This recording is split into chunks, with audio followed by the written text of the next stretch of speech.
से 7 लोगों को भी बुलाया और उन लोगों को बिठाकर ये कहने लगा कि तुम्हें करना कुछ नहीं है, बस तुम्हें मेरे आबा अजदाद, मेरे दादा, मेरे बाबा, उनकी फजीलतें बयान करनी है।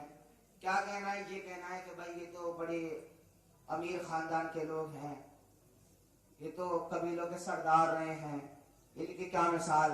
और उसके बाद तुम्हें अली को कुछ नहीं कहना है, मैं ही पूछ लूंगा अली के बारे में क्या ख्याल है, तो तुम कह देना कि वो तो फकीरों के साथ जिंदगी गुजारता है, वो तो मिट्टी पर सोता है। इन्होंने प्लान बनाया कैसा कि तौहीन इमामत और फजीलत मेरे खानदान की। इसने दूसरी शर्त जो रखी वो ये रखी कि जब हसन आए, आने के बाद तुम्हें करना कुछ नहीं है, बैठे रहना है, इस्तकबाल के लिए खड़ा नहीं होना। उन्हें भी पता चलना चाहिए कि अब अहले बैत का एहतराम खत्म हो चुका। अहले बैत का एहतराम, सलावत पढ़े मोहम्मद वाले। देखिए बस थोड़ी देर हो, एक और सलावत पढ़े मोहम्मद वाले।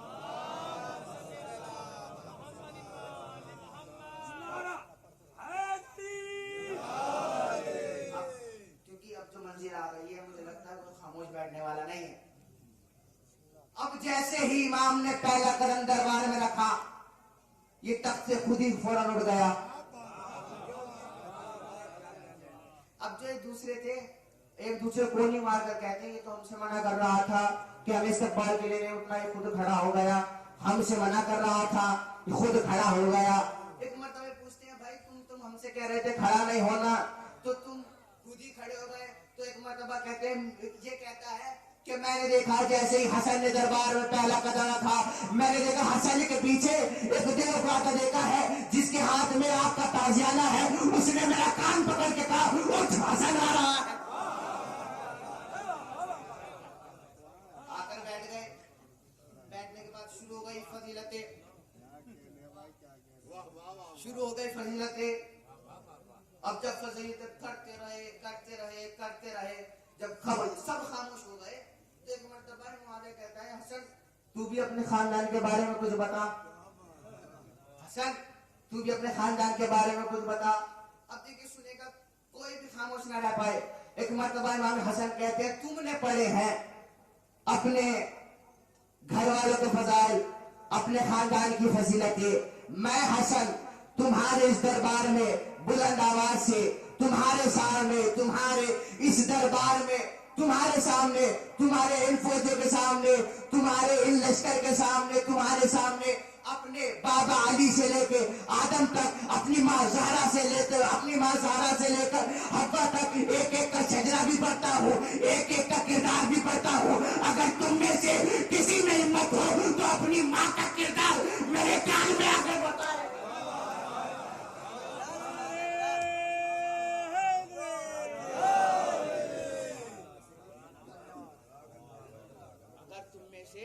किसी में हिम्मत हो तो अपनी माँ का किरदार हमारे कान में आके बताए, हमारे कान में आके बताए। देखिए पीछे से एक शख्स खड़ा हुआ और वो अली पर बोला नहीं, उसने गाली दी। किताब के जुमले हैं, जब इमाम हसन ने कह दिया तो फिर मैं क्यों ना कहूं। इमाम हसन एक मर्तबा उसकी तरफ देख कर कहते हैं तूने मेरे बाबा को गाली दी है, तू उसका बेटा मशहूर नहीं जो बाप 2 साल छोटा है, उसका बेटा मशहूर नहीं। अब इमाम हसन ने फजीलत बयान कर दी, मैं सफा का बेटा, मैं मरवा का बेटा, मैं शबीर का बेटा, हमने ही आदम को सजदा कराया, हमने ही नूह की कश्ती को नजात लगाया, हमने ही इब्राहिम की आग को ठंडा किया, हमने ही याकूब से यूसुफ मिलाया, हमने ही यूसुफ को तख्ते मिस्र दिया, हमने ही आदम की तौबा कबूल की। अब एक मर्तबा सबके चेहरे को देखते हैं, सबके चेहरे पर हैबत ज़दा है, हैबत तारी है। एक मर्तबा हसन कहते हैं ओ सुनो मुझसे मेरा खानदान पूछने वालों, मैं उसका बेटा हूँ जो मेराज पर उधर बोला, और मैं उसका बेटा हूँ जो मेराज पर इधर बोला। मैं उसका बेटा हूँ जो मेराज पर उधर बोला, मैं उसका बेटा जो मेराज पर इधर बोला। अब एक मरतबा इमाम खुतबा शुरू करते हैं, एक सलात पर मोहम्मद वाले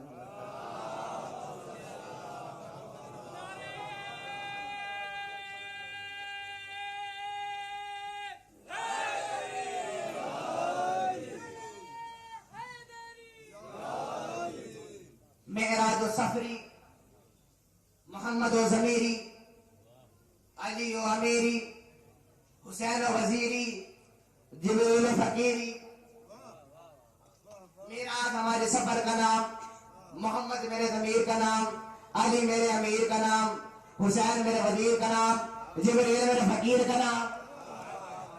मैं चाहूं इराक को शाम बना दूं, मैं चाहूं मशरिक को मगरिब में बदल दूं, मैं चाहूं मशरिक को मगरिब में बदल दूं, मैं चाहूं दिन को रात में बदल दूं, मैं चाहूं रात को दिन में बदल दूं, मैं चाहूं मर्द को औरत में, मैं चाहूं मर्द को औरत में बदल दूं। पीछे से एक शख्स खड़ा हुआ, हसन को बोल जो कर सकता हो। हसन ने बेसाख्ता कर शर्म औरत होकर मर्दों में करी।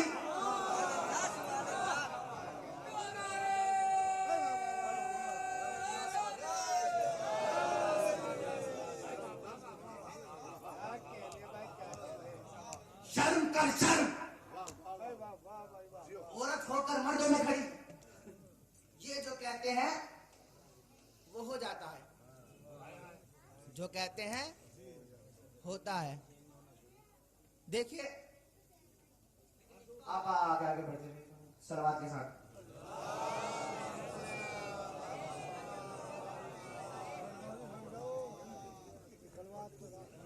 सलवात पढ़ते रहिए।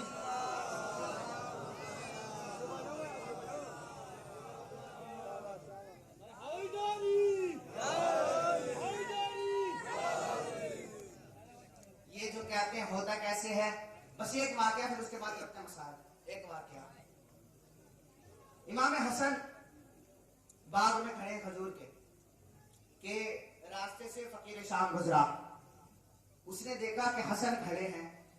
उसने अपने लश्कर से कहा, आपका वाकया सुना हुआ है लेकिन बस सुन लीजिए अंदाज से। बताना यह है कि जो कहते हैं वो कैसे जाता है। एक सलावत पढ़े मोहम्मद वाले मोहम्मद।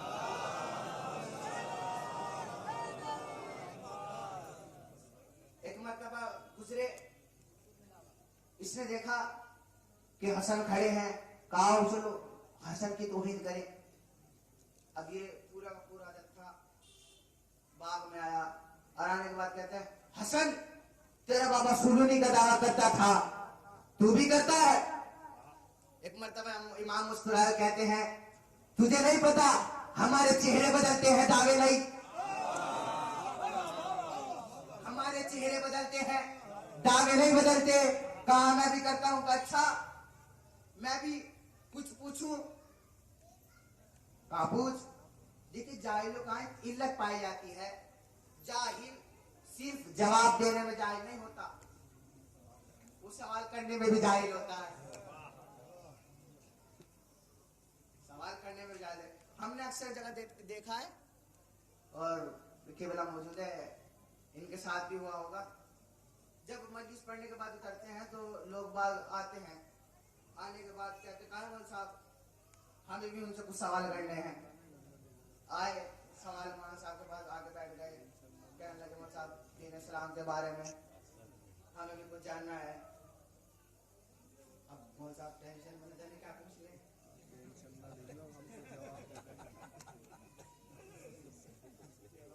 अब जो पूछता है, अच्छा मौलाना साहब इमाम हुसैन का घोड़ा कैसे कलर का था?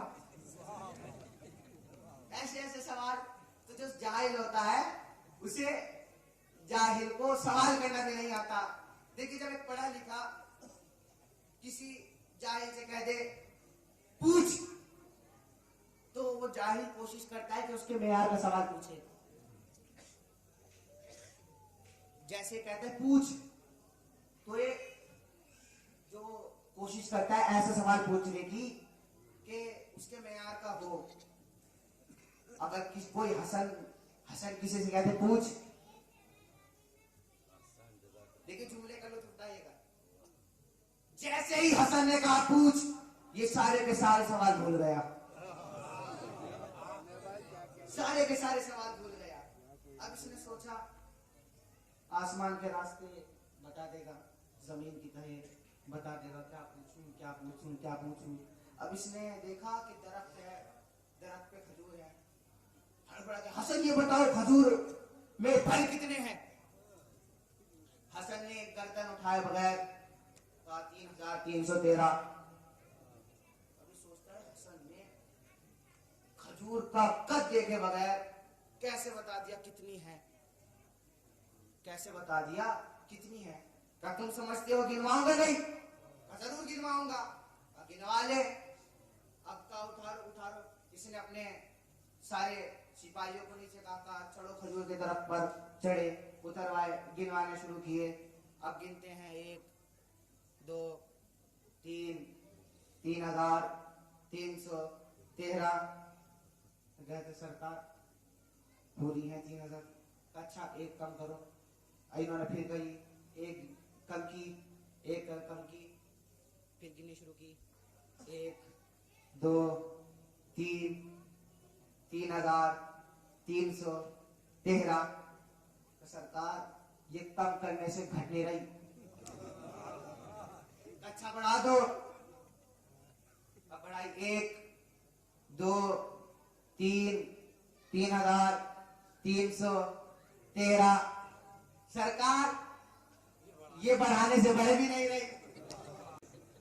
तो अजीब खजूर है, न बढ़ाने से बढ़ रही न घटाने से घट रही।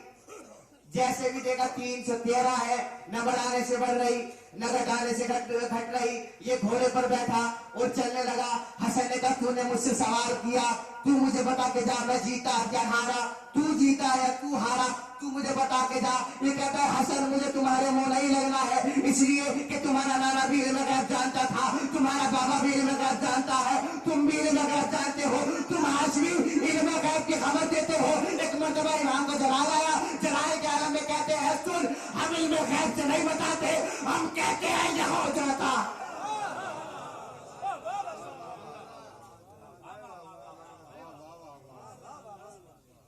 हम कहते हैं ये हो जाता है, हम इल्म गैब से नहीं बताते। बस मेरे अज़ीज़ों, 2 मासूमों की शादी। आज लोग जनाजे की तादाद को देखकर पता लगा लेते हैं कि मरने वाले का मकाम कितना था, कितना बुलंद था मरने वाला। मगर हाय रे इस कायनात का रसूल, जनाजा पड़ा है, कोई जनाजा उठाने वाला नहीं। रिवायत के अल्फाज हैं कि 11 या 13 लोगों ने जनाजा उठाया है। अज़ादारों जब रसूल की नज़ा का वक्त करीब था, जनाबे फातिमा ज़हरा करीब थी, रसूल रिवायत के अल्फाज हैं कि रसूल जनाबे खदीजा को याद करके बहुत रो रहे थे कि रोते रोते आंख लग गई। दरवाजे पे दस्तक दी। जनाब फातिमा ज़हरा ने कहा कौन? कहा मैं रसूल से मुलाकात करनी है। कहा मेरा बाबा अभी सोया है, थोड़ी देर में आ जाना। थोड़ी देर बाद फिर आया, फिर दस्तक दी। कहा कौन? कहा मुझे रसूल से मुलाकात करना है, रसूल से मुलाकात करना है। जनाब फातिमा ज़हरा ने कहा अभी अभी मेरा बाबा सोया है, तुम थोड़ी देर में आ जाना। अब जो तीसरी मर्तबा आया, अब रसूल की आंख खुली। आंख खुलने के बाद कहते हैं ज़हरा ना रोको, ये वो है जो किसी के दर पर जाकर इजाजत नहीं ले।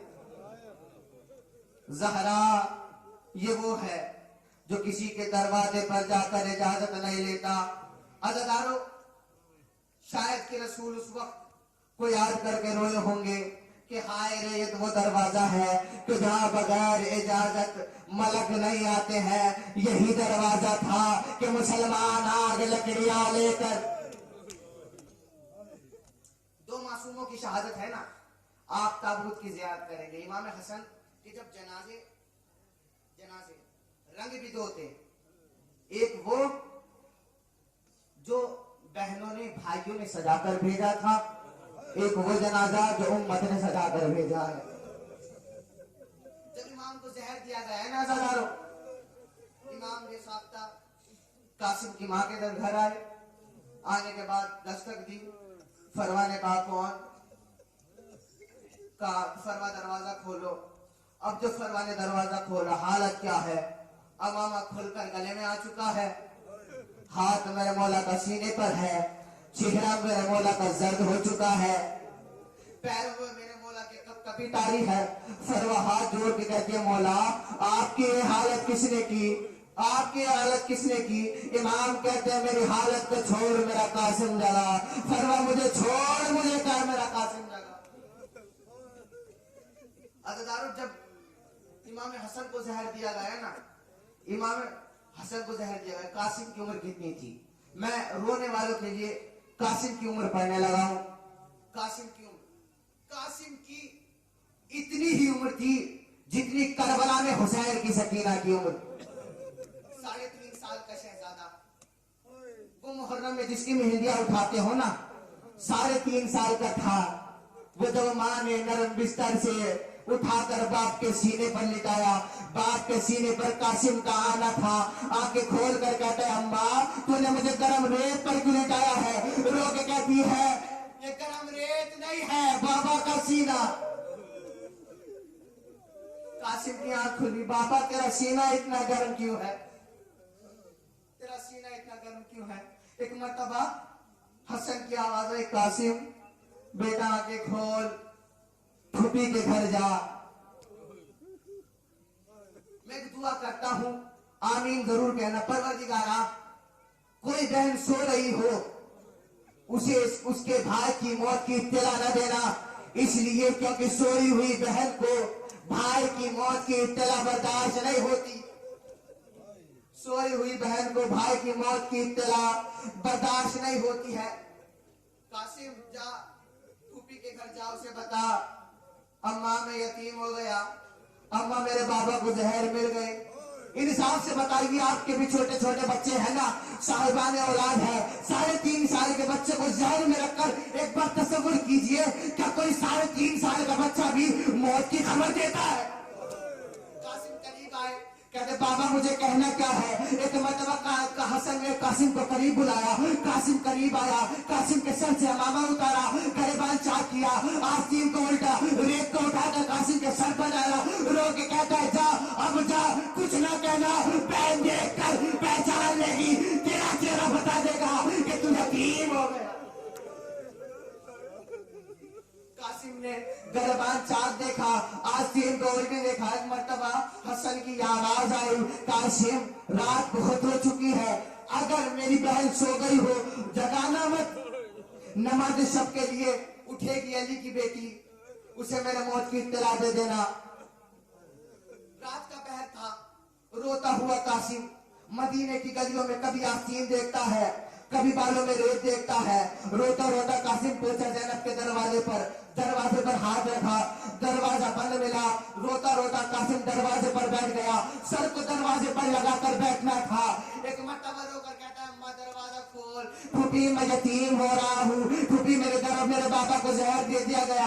बिस्तर से तड़प कर उठी अली की बेटी, रोके कहती है अम्मा फिजा चराग रोशन कर, फिजा चराग रोशन कर। एक मर्तबा फिजा कहती है बीबी अभी ताज्जुद का वक्त नहीं हुआ है। एक मर्तबा ज़ैनब कहती है चराग रोशन कर, दरवाजा खोल, मैंने ख्वाब देखा है मेरी माँ का पहलू से हाथ लगा हुआ है। रो के कह रही है वो तू सो रही है, मेरा घर उजड़ गया, मेरा चराग बुझ गया। फिजा ने चराग रोशन किया, फिर चिराग का रोशन करना था। पीछे ज़ैनब, पीछे कुलसुम, दोनों अली की बेटियां।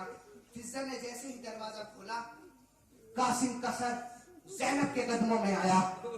फिजा ने चिराग को करीब किया, चिराग को करीब करने के बाद रो के कहती है बेटा अगर तुम कुछ लेने आए हो सुबह आ जाना, अभी रात है, इस वक्त सैयदों के घर पर कोई फकीर मांगने नहीं आता। एक मर्तबा कासिम की आंख खुली, रो के कहती है अम्मा मुझे पहचान, मैं तेरा कासिम। रो के कहती है मैं सदके जाऊं, मैं मेरा अमीर कासिम। रो के कहता है अमीर नहीं, तेरा यतीम कासिम, तेरा यतीम कासिम। लाजदार एक मर्तबा ज़ैनब ने देखा, रो के कहते हैं कुलसुम मेरा बुरका रहा, मेरे भैया की कमाई, मेरे बाबा का घर उजड़ गया, मेरा भैया का घर वीरान हो गया। अरे मैं तो भी अम्मा की जुदाई भी ना बर्दाश्त हुई थी। रोती रोती ज़ैनब पहुंची अली के, रोती रोती ज़ैनब पहुंची हसन के मकान पर। अब जो हसन के दरवाजे पर पहुंची, हालत क्या है कि जिगर के टुकड़े तश्त में आ रहे हैं। फरवा ने जैसे ही ज़ैनब की आवाज को सुना, रो के कहती है, रो के तख्त पर कपड़ा डाला। अब जो कपड़ा डाला ज़ैनब ने देखा, रो के कहती है न डाल कपड़ा, न डाल, मैं हाथों में लेने आई। न डाल कपड़ा, न डाल, मैं हाथों पे लेने आई हूँ। वसीयतों का दौर शुरू हुआ। एक मर्तबा हसन ने कहा मेरा भाई हुसैन कहाँ है। हुसैन को करीब बुलाया, कहा हुसैन अपना हाथ दे। हुसैन ने हाथ दिया, कहा मेरी बहनें कहाँ है। बहनों को करीब बुलाया, बहनों की रिदा को पकड़ा, हुसैन के हाथों में दिया, कहा हुसैन मेरी बहनों की हिफाजत रखना। अदालत मर्तबा इमाम हुसैन ने अंगूठी खोली, हसन की आंख खुली। आंख खुलने के बाद एक मर्तबा हुसैन रो के कहते हैं भैया अगर पर्दों की हिफाजत देनी है, पर्दों का जामिन बनाना है तो अब्बास को बना, पर्दों का जामिन बनाना है तो गाजी को बना। इधर अब्बास ने अपने सर को दरवाजे पर मारा और रो के कहता है दे दो मुझे इजाजत। लो दादारो हो गई हसन के शहादत। इमाम हुसैन ने इमाम हसन का गुस्ल कफन का किया। आपने घर घर में मौत देखी है, हर घर में मौत देखी है। कभी आपने देखा होगा, मैंने भी देखा है कि जब किसी का भाई मर जाता है तो जब बंदे जनाजे को उठाने जाते हैं ना तो बहनें उठाने नहीं देती। कभी एक बहन आ जाती है, कभी दूसरी बहन आ जाती है, हर कोई आ जाता है, बहनें आ जाती हैं। हसन का जनाजा जब हुसैन उठाने गए, कभी ज़ैनब आ गई, कभी कुलसूम आ गए, रुक कहती है ना उठा मेरे भाई का जनाजा, ना उठा, बाहर उम्मत तीर लेकर खड़ी है, ना उठा। लो तो हसन का जनाजा उठा। उठने के बाद आया मदीने की चौक में, मदीने की चौक में जनाजे का आना था। एक मर्तबा मुसलमान पूछते हैं किसका जनाजा है। कहा मेरे भाई हसन इब्न अली का जनाजा है। कहाँ ले जा रहे हो। काम पहलुए मोहम्मद में दफन करने जा रहे हैं। एक मर्तबा ये कहते मार के कहते हैं पहलुए मोहम्मद की कब्र तुम सैयदों की जागीर नहीं है। एक मर्तबा इमाम हुसैन ने देखा कि एक औरत छत पर बैठी थी, उसने सफेद रुमाल से इशारा किया, इधर 303 निकले, 303 का आना था। अब्बास ने जनाजा छोड़ा, जनाजे के आगे खड़े हो गए, रोकर कहते हैं ना मार, तीर ना मार, वो जितने तीर मारने हैं मुझे मार लेना, कल करबला आ जाना, जितने तीर मारने हैं मुझे मार लेना, मेरे आका का जनाजा है, मेरे औला का जनाजा है। हुसैन ने जनाजे को एक मर्तबा हुसैन ने जनाजे को घर मोड़ा। अब तो जनाजा घर आना था। एक मर्तबा ज़ैनब ने तीरों को निकालना शुरू किया। निकालने के बाद कहती है आए मेरे भाई का जनाजा। ए बाबा तू कहता था हसन मेरा अमीर बेटा है, हुसैन मेरा गरीब बेटा है। ए बाबा देख अपने अमीर का जनाजा दे।